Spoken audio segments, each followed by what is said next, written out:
আপনাদের সঙ্গে আমি অনুরাধা। দেখে নেব আজকে নিউজ হেডলাইন্স। রায়না ২ নম্বর ব্লক পঞ্চায়েত সমিতির সভাপতি নির্বাচন হলো সোমবার। ১৯ থেকে ২৫ জানুয়ারি অনুষ্ঠিত হতে চলেছে মাটি উৎসব। বর্ধমান ইকো রিক্সা ওনার্স অ্যাসোসিয়েশন ৬ দফা দাবি সম্বলিত একটি স্মারকলিপি জমা দিল।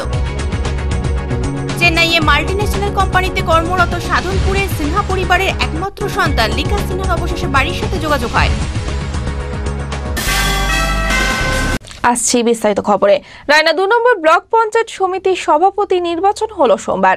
এই নির্বাচনে দলীয় পর্যবেক্ষক হিসাবে উপস্থিত ছিলেন সাংসদ সুনীল মণ্ডল। ভোটাভুটির মধ্যে দিয়ে লাইলা খাতুনকে পরাজিত করেন আনসার আলী খান। রায়না ২ নম্বর ব্লকে পঞ্চায়েত সমিতির সভাপতি নির্বাচন ঘিরে ধুন্ধুমার কাণ্ড ঘটে গেল। সোমবার পঞ্চায়েত সমিতির সভাপতি নির্বাচনে দলীয় পর্যবেক্ষক হিসেবে সেখানে উপস্থিত ছিলেন সাংসদ সুনীল মণ্ডল। ভোটাভুটির মাধ্যমে আনসার আলী খান রুনা লায়লা খাতুনকে পরাজিত করে। এরপরই ঘটনার সূত্রপাত। রুনা লায়লা খাতুনের অভিযোগ, দলীয় নির্দেশকে অমান্য করে সুনীল মণ্ডল ব্যালটের মাধ্যমে নির্বাচন করান। এরপর রুনা লায়লা খাতুন সহ তার অনুগামীরা সাংসদ সুনীল মণ্ডলকে ঘিরে ধরে বিক্ষোভ দেখান।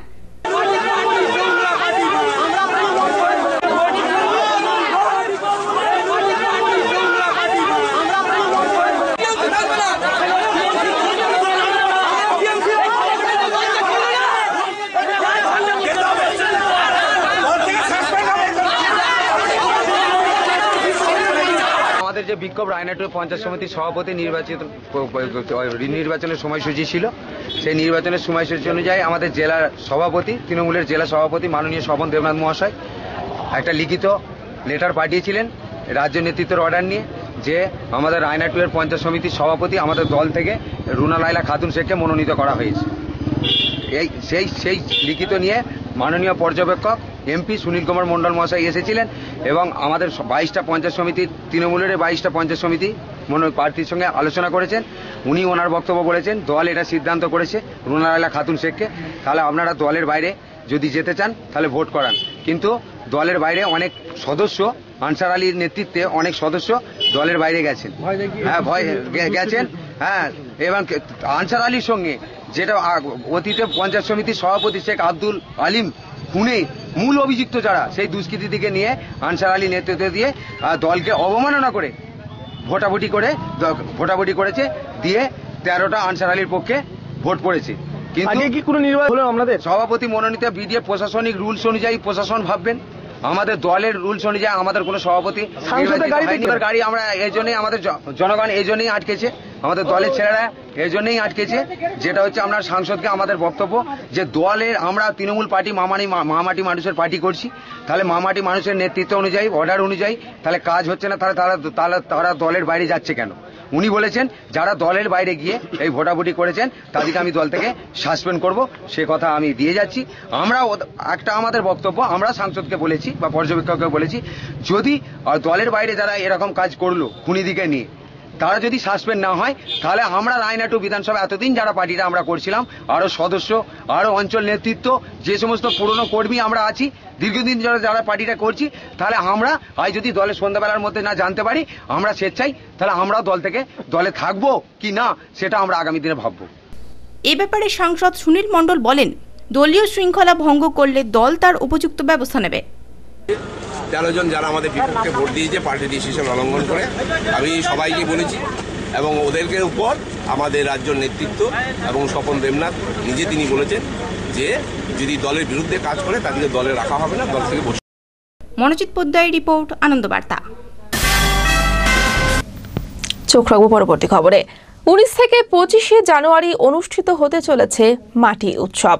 এই উৎসবের উদ্বোধন করবেন মুখ্যমন্ত্রী মমতা বন্দ্যোপাধ্যায়। তারই প্রস্তুতি হিসাবে সোমবার একটি জরুরি সভা অনুষ্ঠিত হলো। এই সভায় উপস্থিত ছিলেন পশ্চিমবঙ্গ সরকারের মন্ত্রী পূর্ণেন্দু বসু ও মন্ত্রী বেচারা মান্না। ১৯ জানুয়ারি থেকে শুরু হতে চলেছে মাটি উৎসব। প্রতি বছর পানাগড়ে অনুষ্ঠিত হওয়া মাটি উৎসব প্রথম বর্ধমান শহরে অনুষ্ঠিত হতে চলেছে এবছর। তারই পূর্ব প্রস্তুতি রূপে সোমবার একটি সভা অনুষ্ঠিত হলো।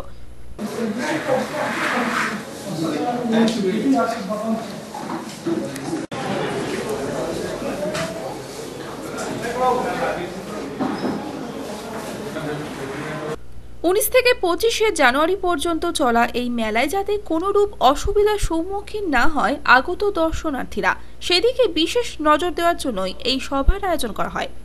মেলায় যাতে বিভিন্ন গ্রাম থেকে আগত কৃষকদের আসতে কোনোরূপ অসুবিধা না হয় তারও ব্যবস্থা করা হয়েছে উদ্যোক্তাদের পক্ষ থেকে।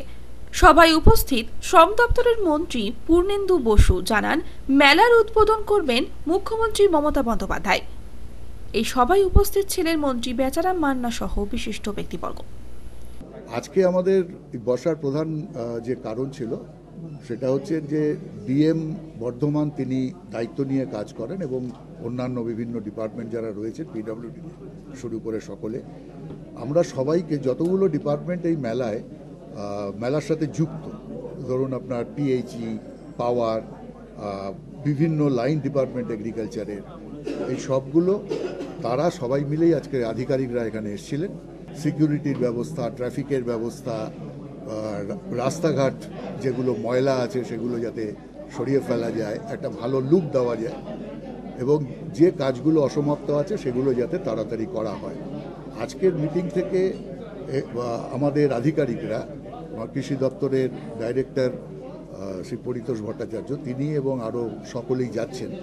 তারা গিয়ে আজকে যেটুকু আলোচনা হলো সেইটা ওখানে কীভাবে হবে সেইটা দেখে নেবেন এবং প্রত্যেক ডিপার্টমেন্টকে বলে দেওয়া হলো যে তারা ওয়েল বিফোর, অনেক আগে থেকেই যাতে তারা কি করতে চাইছেন সেই পরিকল্পনাটা তারা যেন জমা দেন, সেটা যাতে একটা মানে দর্শনীয় জায়গা শুধু না, এই রাজ্যে কোথায় কি হচ্ছে কৃষি এবং তৎসংলগ্ন আরও যা কিছু কাজ সেইটাকেও আমাদের এখানে যাতে আমরা ভালো করে তুলে ধরতে পারি, যে অর্থাৎ গোটা পশ্চিমবঙ্গের একটা চিত্র যাতে পাওয়া যায়। মনোজিৎ পোদ্দারের রিপোর্ট, আনন্দ বার্তা। এখন সময় একটা ছোট বিরতি। বর্ধমান ইকো রিক্সা ওনার্স অ্যাসোসিয়েশন 6 দফা দাবি সম্বলিত একটি স্মারকলিপি জমা দিল আরটিওর কাছে। আরটিও সমস্ত অভিযোগ খতিয়ে দেখে সমাধানের প্রতিশ্রুতি দেন। 540 টাকা ফি জমা দিয়ে টোটোগুলিকে আটক করা হয়েছে, তাদেরকে অবিলম্বে ছাড়তে হবে। 540 টাকা ফি জমা দিয়ে টোটোগুলিকে আটক করা হয়েছে, তাদেরকে অবিলম্বে ছাড়তে হবে। পার্কিং ফিয়ের সঙ্গে আরটিওর অশুভ হাতাত মানছি না। বর্ধমান ইকো রিক্সা অনার্স অ্যাসোসিয়েশনের পক্ষ থেকে আরটিওর কাছে 6 দফা দাবির ভিত্তিতে একটি স্মারকলিপি জমা দিল। তাদের দাবি, যে সমস্ত টোটো মালিকরা 540 টাকা ফি দিয়ে টোটোর রুটের জন্য আবেদন করেছে তাদেরকেই টোটোর রুট দিতে হবে। নতুন করে টোটোর রুটের ব্যাপারে 540 টাকা ফি জমা নেওয়া যাবে না। দ্বিতীয় পর্যায়ের লটারি 2015 ডিসেম্বরের মধ্যেই শেষ করতে হবে। যে সমস্ত টোটো ফি জমা দিয়েছে তাদেরকে আটক করা চলবে না। এইরূপ মোট 6 দফা দাবির ভিত্তিতে একটি বিক্ষোভ কর্মসূচি গ্রহণ করেন। রিজিওনাল ট্রান্সপোর্ট অফিসার সমস্ত অভিযোগ খতিয়ে দেখে সমাধানের প্রতিশ্রুতি দেন। আজকে আমরা সবাই এসেছি, আমরা আরটিও সাহেবের কাছে আজকে ডেপুটেশন দিচ্ছি যে এই বিষয়টা নিয়ে, যে আগে যে লটারিটা হয়েছিল রুট দেওয়ার নাম করে প্রায় আরটিও অফিসে প্রায় 17 থেকে 18 লক্ষ টাকা যে কালেকশন হয়েছে, সেই যে টোটো মালিকরা যারা খুব কষ্টের টাকা তারা যে এখানে ফিস জমা দিল তাদের রুটের জন্যে, এবং আরটিও সাহেব নিজে প্রচার করলেন যে এরকম করে আপনারা আবেদন করুন, আপনাদেরকে রুট দেওয়া হবে, ফিস জমা কাটতে হবে। সবাই সেখানে টোটোরা ফিস কাটলো 540 টাকা করে। সেটা প্রথম পর্যায়ে লটারি হয়ে গেছে, কিন্তু দ্বিতীয় পর্যায়ে লটারি হওয়ার কথা ছিল 15/9, কিন্তু সেটা কি কারণে বন্ধ হলো আমাদের কাছে কোনো খবর নেই। শুধু বন্ধ করা হলো, বিশেষ কারণে বন্ধ করে দেওয়া হলো। আমাদের যেটা দাবি যে দ্বিতীয় পর্যায়ে লটারি অবিলম্বে করতে হবে এবং সেটা ডিসেম্বরের মধ্যেই ছাড়তে হবে, করে তাদের সমস্ত টোটোগুলোকে রেজিস্ট্রেশন নাম্বার দিতে হবে। কারণ আমাদের পাশের জেলা হুগলি জেলা, সেখানে অলরেডি তাদের টোটোগুলোতে নাম্বার দেওয়া হয়েছে এবং মাননীয় মুখ্যমন্ত্রী মমতা ব্যানার্জি নিজে হাতে করে সে নাম্বার দিয়েছেন। অর্থাৎ আমরা চাইছি যে বর্ধমান জেলাতেও সেইভাবে টোটোর নাম্বার পড়ুক। না দিলে আজকে আমরা দেখছি আমরা আগামী দিনে বৃহত্তর আন্দোলন করব, দরকার হলে অনশনের মতো আন্দোলনে যেতে আমরা বাধ্য হব। আমরা চাইছি যে সবাই এখানে সবার পেটের তাগিদ, এখানে কোনো সংগঠনকে আমরা স্পেসিফিক করিনি। আমরা বলেছি যে যারা 540 টাকা করে জমা দিয়েছে তাদের প্রত্যেককেই লাইসেন্স দিতে হবে, সে যে ইউনিয়নভুক্ত হোক না কেন। এই যে টোটোগুলোকে আটকে রাখা হচ্ছে, এখানে যে একটা 50 টাকা করে পার ডে ফিস নেওয়া হয়, আমরা যেটুকু সূত্র থেকে খবর পাচ্ছি যে এই যে 50 টাকার মধ্যে আরটিও সাহেবের কাছে 20 টাকা করে পার ডে আসছে, সেই জন্য টোটোগুলোকে জোর করে আটকে রাখা হচ্ছে। আমরা চাই যে টোটোগুলো ধরা হচ্ছে তাদের এগেইনস্টে যদি মামলা করা থাকে ওনারা ইমিডিয়েট কেস দিন, আমরা কোর্ট থেকে বুঝে নেবো। আজকে আরটিও সাহেব খুব ব্যস্ত আছেন, ওই জন্য আমরা আমাদের রিসিভ কপি আমরা রিসিভ সেকশনে দিয়েছি, রিসিভ করেছেন। কতক্ষণ টাইম নিয়েছেন, কদিন টাইম নিয়েছেন? আমরা দিয়েছি ডিসেম্বর 2015-এর মধ্যে কমপ্লিট করতে হবে, তা না হলে আমরা বৃহত্তর আন্দোলন করব এবং দরকার হলে আমরা এখানে অনশন করব। হঠাৎ করে 15/12/2015-কে নো কার দিবস ঘোষণা করেছেন, যে ওই দিনকে কোনো গাড়ি চলবে না। আমরা যেটা চাইছি যে যদি টোটো ঠিক মতো করে বর্ধমান শহরে চলে, আমাদের এই বর্ধমান শহরে প্রতিটা দিনই হবে নো কার দিবস। এই টোটোতে কোনো দূষণ নেই, কোনো পেট্রোলের খরচ নেই, তাহলে হঠাৎ করে আর নো কার দিবস মানাতে হয় না বর্ধমান প্রশাসনকে। এইটুকু আমাদের বলা। এই যে টোটোগুলোর সংখ্যা দিনের পর দিন বৃদ্ধি হচ্ছে, এটার জন্য আরটিও সাহেবই দায়ী। আজকে যদি লাইসেন্সগুলো উনি দিয়ে দিতেন তাহলে এইরকম অবস্থা তৈরি হতো না। মিছিমিছি আজকে টোটোগুলো যেন একটা ইনকামের পথ হয়ে গেছে। যেমনি কিছু অসাধু পুলিশ আছেন, কিছু অফিসার আছেন, আর সবচেয়ে বড় কথা হচ্ছে এই যে লাইসেন্স দেওয়ার ব্যাপারে পশ্চিমবঙ্গ সরকারের মাননীয় মুখ্যমন্ত্রী যখন চাইছেন যে বেকার ছেলেদের কাজ হোক, সুন্দরভাবে তারা জীবনযাপন করুক, কিছু কিছু অফিসার কিন্তু এটা চাইছেন না, তারা বাধা দিয়ে দিচ্ছেন। দেওয়ার ফলে আমার মনে হয় বর্ধমানেই সবচেয়ে ক্রিটিক্যাল অবস্থা, যার জন্য লাইসেন্সগুলো কেউ পাচ্ছেন না। অবিলম্বে অবসান ঘটাতে হবে। 75টা পৌরসভার অনুমোদন দিয়েছিল, সে কথা নিয়েই? হ্যাঁ, সব নিয়েই। আমরা কারুর বিরোধী নয়। যারা 540 টাকা জমা দিয়েছেন, এটা পেটের ব্যাপার, জীবন জীবিকার ব্যাপার, প্রত্যেকটা যুবকের ব্যাপার। এই করে তারা খাচ্ছেন, চাকরি নেই। মমতা ব্যানার্জি যখন এই সুযোগটা করে দিয়েছেন, আমি মনে করি প্রত্যেককেই পারমিট দেওয়া উচিত যারা বৈধভাবে 540 টাকা জমা দিয়েছেন। ভিতরে টোটো চলতে পারবে না, সেটা আমরা আগেও বলেছি, এখনো বলছি। আইনকে মেনে প্রত্যেককেই চলতে হবে। আইন যদি ভাঙে কেউ, নিশ্চয়ই প্রশাসন দেখবেন। কিন্তু আমি মনে করি এটা কোন আইন? মিছিমিছি কোনো কারণ না দেখিয়ে টোটোগুলোকে আটক করা হচ্ছে। সংবিধানে কোথায় লেখা আছে এরকমভাবে একটা লোককে আটকে রাখা যায়? তার জন্য তো আইন কানুন আছে, সেটা তো দিতে হবে। কোর্টে আসতে হবে, কোর্ট বিচারের ব্যবস্থা আসতে হবে, বিচার ব্যবস্থা আছে। আমার মনে হচ্ছে নিজেরাই যা ইচ্ছা তাই করছেন। বিচার ব্যবস্থা তবে কোন আঙ্গুল দেখাচ্ছেন? এটা তো চলতে পারে না, এর অবসান হওয়া দরকার। পার্থ মজুমদারের রিপোর্ট, আনন্দবার্তা। টানা বৃষ্টিতে বিপর্যস্ত চেন্নাই শহর। চেন্নাইয়ে মাল্টিন্যাশনাল কোম্পানিতে কর্মরত বর্ধমানের সাধনপুরের সিনহা পরিবারের একমাত্র সন্তান লিকাশ সিনহা অবশেষে বাড়ির সাথে গত 3 তারিখে লিকাশের যোগাযোগ হয়। এখন শুধু অপেক্ষা, কবে বাবা মায়ের কাছে ফিরে আসবে লিকাশ। গত 1 মাসের টানা বৃষ্টিতে বিপর্যস্ত চেন্নাই শহর। আটক বহু মানুষ। আলোহীন, খাবারহীন অবস্থায় সংশয়ের মধ্যে সেখানে দিন কাটাচ্ছেন বহু মানুষ। তারই মধ্যে একজন বর্ধমানের সাধনপুরের লিকাশ সিনহা। চেন্নাইয়ে মাল্টিন্যাশনাল কোম্পানিতে কর্মরত লিকাশ। গত 29শে নভেম্বর থেকে লিকাশ বাড়ির সাথে যোগাযোগ করতে না পারায় চিন্তিত তার পরিবার। 3রা ডিসেম্বর একবারের জন্য কথা হয় লিকাশের সাথে তার পরিবারের। সে তার মাকে জানিয়েছে সে ভালো আছে, কিন্তু মায়ের মন ছেলেকে দেখা না অবধি অবুঝ। তার মা জানিয়েছেন লিকাশের সাথে দেখা না হলে তার মন শান্ত হবে না। খাবার দাবার ও 3 দিন পর কিন্তু শুধু যে খাবারটা খেয়েছে সেটা হচ্ছে যে ওই ধোসা জাতীয়, মানে ইডলি, মানে শুকনো প্যাকেট জাতীয়, মানে হেলিকপ্টার থেকে যেগুলো দিয়েছে একটা দুটা পেয়েছে। হ্যাঁ, সেটা খুবই লিমিটেড।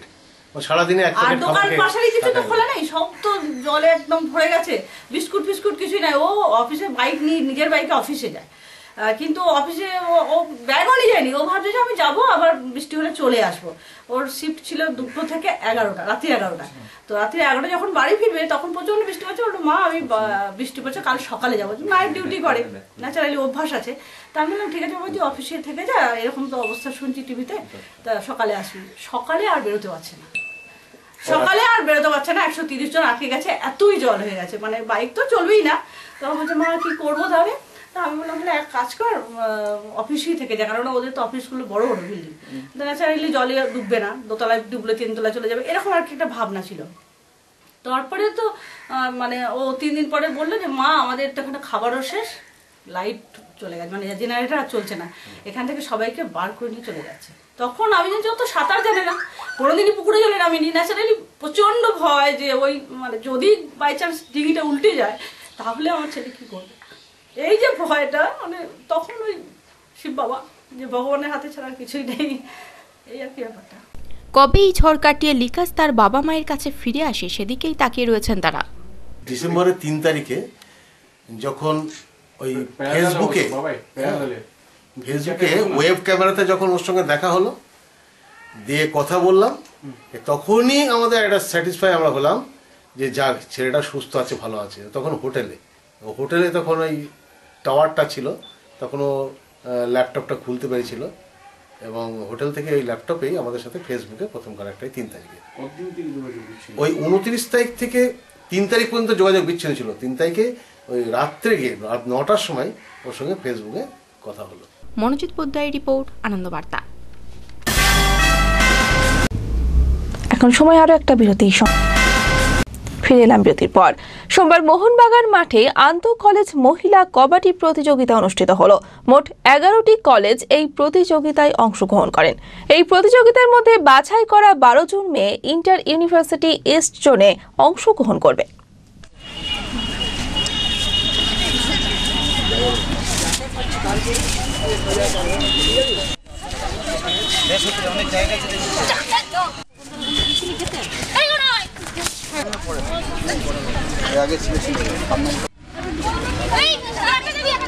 মেয়েরাও যে সব কাজে এগিয়ে তারই নিদর্শন পরিলক্ষিত হলো সোমবার।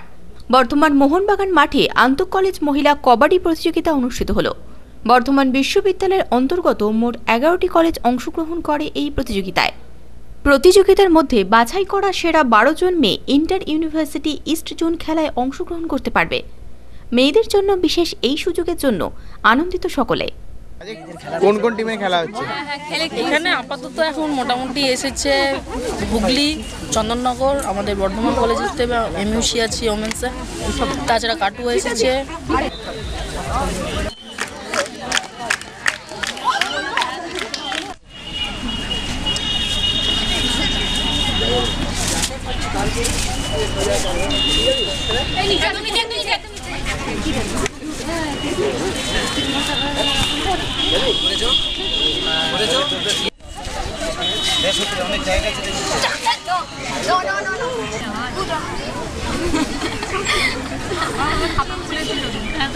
কলেজ আছে এবং এখান থেকে কোথায় নিয়ে যাওয়া হবে?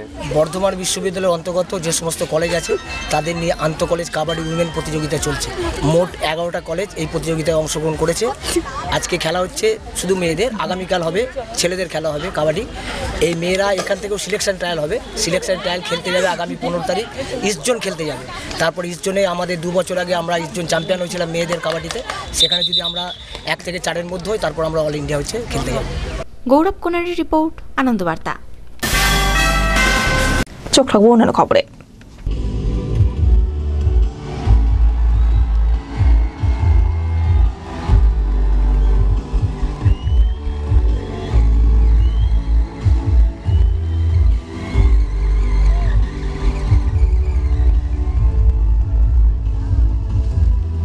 সোমবার একটি বেসরকারি সংস্থার উদ্যোগে একটি স্টান্ট শোয়ের আয়োজন করা হলো।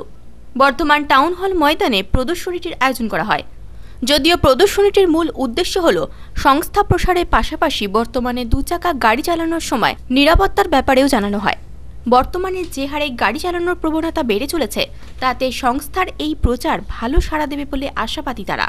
একটা স্টান্ট শো করা হচ্ছে কেটিএম কোম্পানির দিক থেকে। এখানে আমরা জেনারেলি যেটা করতে চাইছি, মানুষ মোটরসাইকেলটাকে একটা স্পোর্টস হিসেবে নেয় না, শুধু কমিউনিকেশন ইয়ের জন্য নয়, বাট আমরা এটাকে যেটা করেছি এটা স্টান্ট শোয়ের মাধ্যমে এটা দেখাতে চাই জেনারেল মানুষকে যে বাইক চালানোটা যে একটা বাজে জিনিস বা একটা বাজে ইয়ে সেটা নয়। কিছু মানুষ এটাকে বাজে দিক থেকে ব্যবহার করছে, সেটার কোনো আমি দৌড়ায় নেই, কিন্তু এটার ভালো পার্টও আছে। সেই ভালো পার্টটা আমরা এখানে দেখাবো, কী করে ব্রেক এমার্জেন্সি টাইমে ব্রেক মেরে গাড়িটাকে কন্ট্রোল করা যায়, সেই জিনিসগুলো এই খেলার মাধ্যমে দেখানো হবে। কী করে গাড়ি লিন করে গেলে পড়ে যাওয়ার অবস্থাতেও গাড়িটাকে আবার সোজা করা যায়, এই জিনিসগুলো বিভিন্ন রকম খেলাগুলো এখানে দেখানো হবে। এটা আমরা নিজেরা সেফটিকে প্রচুর ফলো করি, প্লাস আমরা বিভিন্ন রকম প্রোগ্রাম করেছি আগেও, আপনারা জানেন, আরও করবো আগামী দিনে। এবার দেখুন, কোনো দিনই শেষ নেই, মানুষ পজিটিভও নিতে পারে, নেগেটিভও নিতে পারে। ভালোর দিকেও অনেকে মানুষ ওইটাকে নেগেটিভ নেয়, খারাপ জিনিসকেও অনেক মানুষ পজিটিভ দিকে নেয়।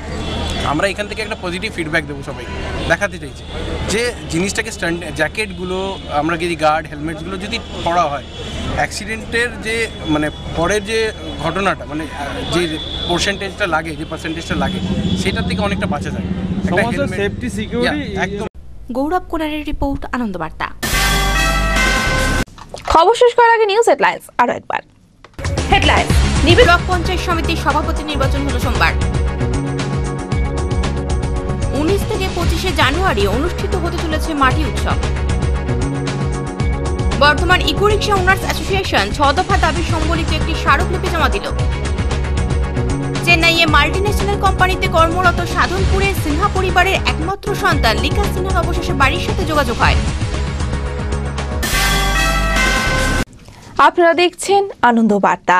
আমরা নিরপেক্ষ নই, মানুষের সাথে, সমাজের পক্ষে।